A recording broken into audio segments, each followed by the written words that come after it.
Chapter 13. Days went by, and weeks.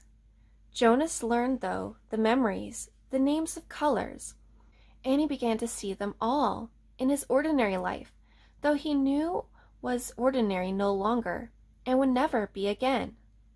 But they didn't last. There would be a glimpse of green, the landscape lawn around the central plaza, a bush on the riverbank, the bright orange of pumpkins being trucked in from the agricultural fields beyond the community boundary. Seen in an instant, the flash of brilliant color, but gone again, returning to their flat and hueless shade. The giver told him that it would be a very long time before he had the colors to keep. "But I want them," Jonas said angrily. It isn't fair that nothing has color." "Not fair?" The giver looked at Jonas curiously. "Explain what you mean." "Well," Jonas had to stop and think about it, though. "If everything's the same, then there aren't any choices. I want to wake up in the morning and decide things. A blue tunic or a red one." He looked down at himself at the colorless fabric of his clothing. "But it's all the same, always." Then he laughed a little. "I know it's not important what you wear. It doesn't matter, but it's the choosing that's important, isn't it?" the giver asked him. Jonas nodded. "My little brother," he began, and then corrected himself. "No, that's inaccurate. He's not my brother, not really.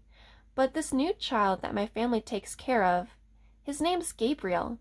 "Yes, I know about Gabriel." "Well, he's right at the age where he's learning so much. He grabs toys when we hold them in front of him. My father says he's learning some small muscle control, and he's really cute." The giver nodded. "But now that I can see colors, at least sometimes, I was just thinking, what if we could hold up things that were bright red or bright yellow, and he could choose instead of the sameness? He might make wrong choices."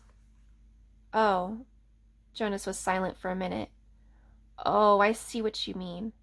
It wouldn't matter for a new child's toy, but later it does matter, doesn't it? We don't dare to let people make choices of their own." "Not safe," the giver suggested. "Definitely not safe," Jonas said with certainty. What if they were allowed to choose their own mate, and choose wrong? Or what if, he went on, almost laughing at the absurdity, they chose their own jobs? "Frightening, isn't it?" the giver said. Jonas chuckled. "Very frightening. I can't even imagine it. We really have to protect people from wrong choices." "It's safer." "Yes," Jonas agreed. "Much safer." But then the conversation turned to other things.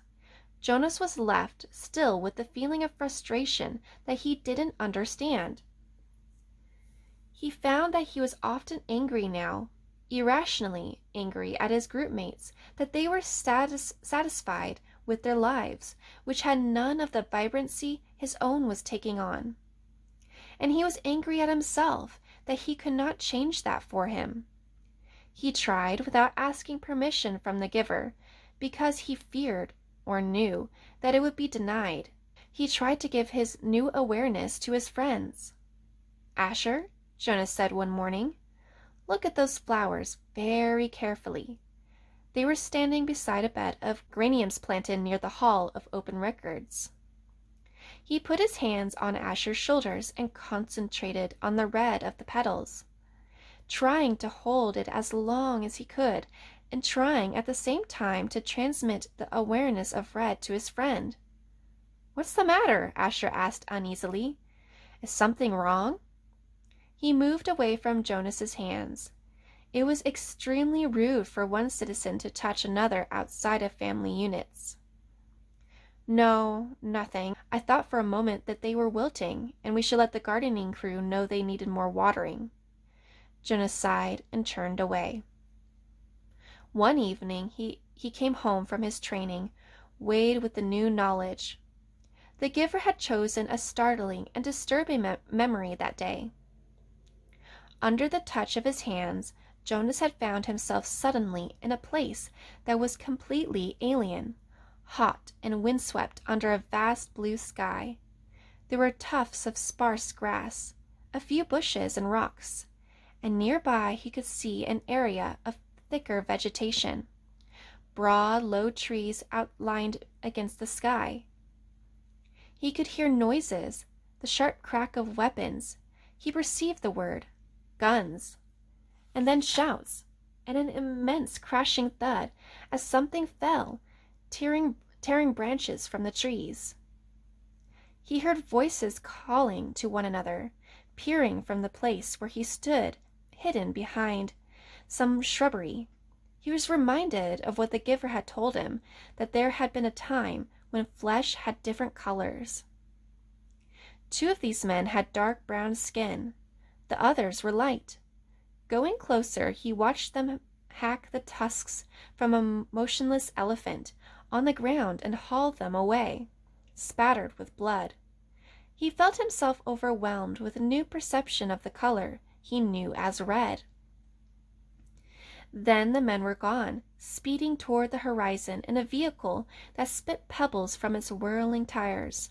One hit his forehead and stung him there, but the memory continued, though Jonas ached now for it to end. Now he saw another elephant emerge from the place where it had stood hidden in the trees. Very slowly it walked to the mutilated body and looked down. With its sinuous trunk it stroked the huge corpse. Then it reached up, broke some leafy branches with a snap, and draped them over the mass of torn, thick flesh. Finally it tilted its massive head, raised its trunk, and roared into the empty landscape. Jonas had never heard such a sound. It was a sound of rage and grief, and it seemed never to end. He could still hear it when he opened his eyes and lay anguished on the bed where he received the memories. It continued to roar into his consciousness as he pedaled slowly home. "Lily," he said that evening when his sister took her comfort object, the stuffed elephant, from the shelf, "did you know that once there really were elephants? Live ones?" She glanced down at the ragged comfort object and grinned. "Right," she said skeptically. "Sure, Jonas." Jonas went and sat beside them while his father untied Lily's hair ribbons and combed her hair. He placed one hand on each of their shoulders. With all of his being, he tried to give each of them a piece of the memory, not of the tortured cry of the elephant, but of the being of the elephant, of the towering, immense creature, and the meticulous touch with which it had tended its friends at the end. But his father had continued to comb Lily's long hair, and Lily, impatient, had finally wiggled under her brother's touch. "Jonas," she said, "you're hurting me with your hand." "I apologize for hurting you, Lily," Jonas mumbled, and took his hand away. "Accept your apology," Lily responded indifferently, stroking the lifeless elephant. "Giver?" Jonas asked once, as they prepared for the day's work. "Don't you have a spouse? Aren't you allowed to apply for one?" Although he was exempted from the rules against rudeness, he was aware that this was a rude question. But the giver had encouraged all of his questions, not seeming to be embarrassed or offended by even the most personal. The giver chuckled. "No, there's no rule against it. And I did have a spouse. You're forgetting how old I am, Jonas. My former spouse lives now with the childless adults." "Oh, of course." Jonas had forgotten the giver's obvious age. When adults of the community became older, their lives became different. They were no longer needed to create family units. Jonas's own parents, when he and Lily were grown, would go to live with the childless adults. You'll be able to apply for a spouse, Jonas, if you want to. I'll warn you, though, that it will be difficult. Your living arrangements will have to be different from those of most family units, because the books are forbidden to citizens. You and I are the only ones with access to the books. Jonas glanced around at the astonishing array of volumes. From time to time now, he could see their colors. With their hours together, his and the giver's, consumed by conversations and by transmission of memories, Jonas had not yet opened any of the books. But he read the titles here and there, and he knew that they contained all of the knowledge of the centuries, and that one day they would belong to him. So if I have a spouse, and maybe children, I will have to hide the books from them? The giver nodded. I wasn't permitted to share the books with my spouse. That's correct. And there are other difficulties too. You remember the rule that says the new receiver can't talk about his training? Jonas nodded. Of course he remembered. It had turned out by far to be the most frustrating of the rules he was required to obey. When you become the official receiver, when we're finished here, you'll be given a whole new set of rules. Those are the rules that I obey. And it won't surprise you that I am forbidden to talk about my work to anyone except the new receiver. That's you, of course. So there will be a whole part of your life which you won't be able to share with the family. It's hard, Jonas. It was hard for me. You do understand, don't you, that this is my life, the memories? Jonas nodded again, but he was puzzled. Didn't life consist of things you did each day? There wasn't anything else, really. I've seen you taking walks, he said. The giver sighed. I walk, I eat at mealtime, and when I am called by the committee of elders, I appear before them to give them counsel and advice. Do you advise them often? Jonas was a little frightened at the thought that one day he would be the one to advise the ruling body. But the giver said no. Rarely, only when they are faced with something that they have not experienced before. Then they call upon me to use the memories and to advise them. But it very seldom happens. Sometimes I wish they asked for my wisdom more often. There are so many things I could tell them, things I wish they would change. But they don't want change. Life here is so orderly, so predictable, so painless. It's what they've chosen. I don't know why they even need a receiver then, if they never call upon him, Jonas commented. They need me and you, the giver said, but didn't explain. They were reminded of that 10 years ago. What happened 10 years ago? Jonas asked. Oh, I know.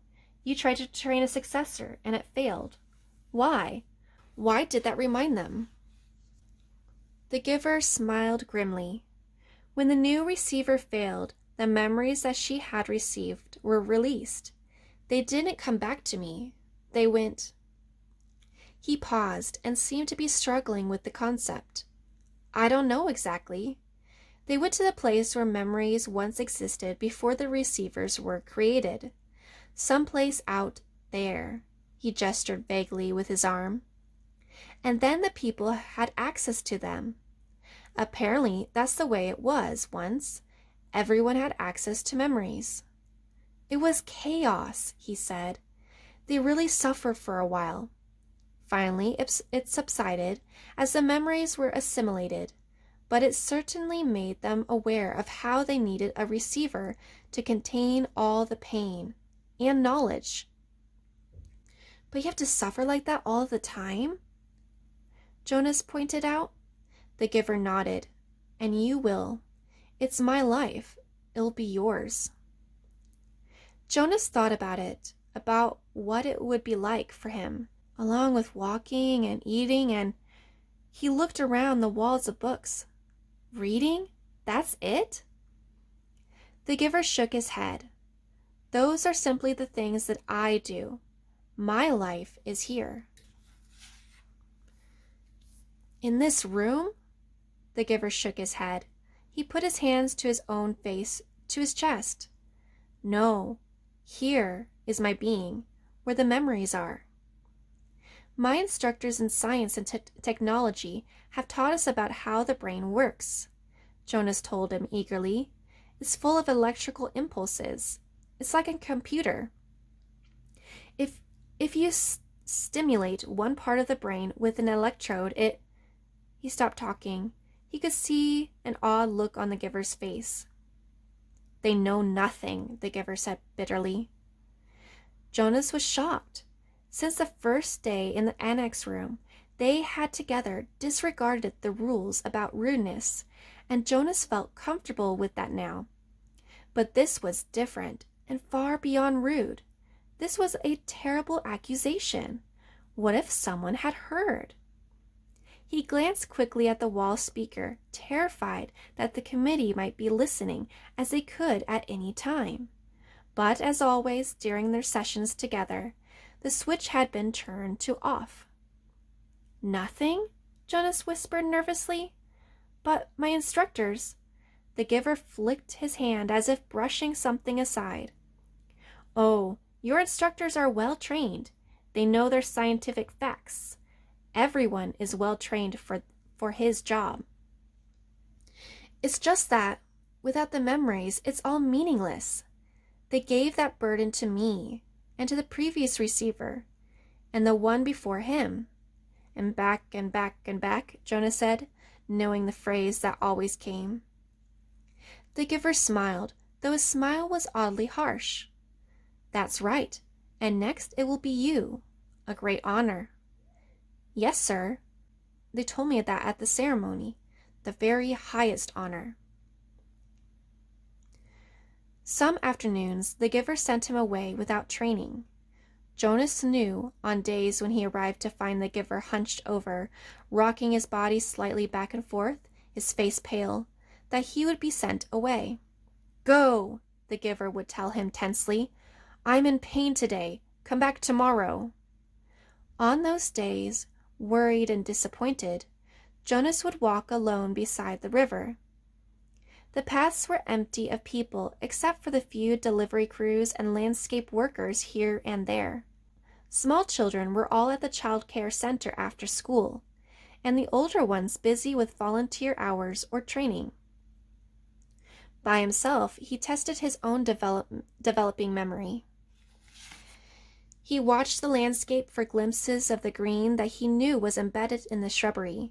When it came flickering into his consciousness, he focused upon it, keeping it there, darkening it, holding it into his vision as long as possible, until his head hurt and he let it fade away. He stared at the flat, colorless sky, bringing blue from it, and remembering sunshine until it finally, for an instant, he could feel warmth. He stood at the foot of the bridge that spanned the river, the bridge that citizens were allowed to cross only on official business. Jonas had crossed it on school trips, visiting the outlying communities, and he knew that the land beyond the bridge was much the same, flat and well-ordered, with fields for agriculture. The other communities had seen on visits were essentially the same as his own. The only difference were slightly altered styles of dwellings, slightly different schedules in the schools. He wondered what lay in the far distance where he had never gone. The land didn't end beyond those nearby communities. Were the hills elsewhere? Were there vast wind-torn areas like the place he had seen in his memory, the place where the elephant died? Giver, he asked one afternoon, following a day when he had been sent away, what causes you pain? When the giver was silent, Jonas continued. The chief elder told me at the beginning that the receiving of memory causes terrible pain, And you described for me that the failure of the last new receiver released painful memories to the community. But I haven't suffered, Giver. Not really, Jonas smiled. Oh, I remember the sunburn you gave me on the very first day, but that wasn't so terrible. What is it that makes you suffer so much? If you give some of it to me, maybe your pain would be less. The Giver nodded. Lie down, he said. It's time, I suppose. I can't shield you forever. You'll have to take it all on. Eventually. Let me think, he went on, when Jonas was on the bed waiting, a little fearful. All right, the Giver said after a moment. I've decided. We'll start with something familiar, like go once again to a hill and a sled. He placed his hands on Jonas's back.